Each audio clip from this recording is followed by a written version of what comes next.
Welcome to DVN cooking channel.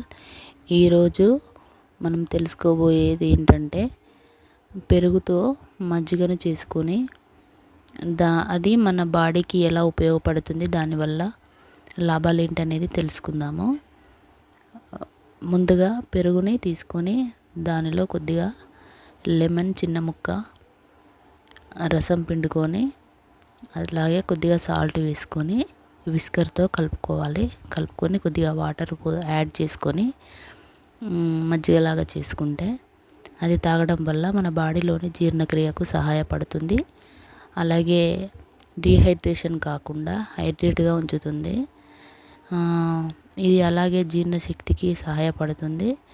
ఇది కాలేయం సమస్యలు నివారిస్తుంది. మలబద్ధకాన్ని కూడా మనకు కంట్రోల్ చేస్తుంది. ఇది ఎండకు ఎక్కువగా వర్క్ చేసే వారికి ఒక గ్లాస్ మజ్జిగ ఇస్తే చాలా మంచిది.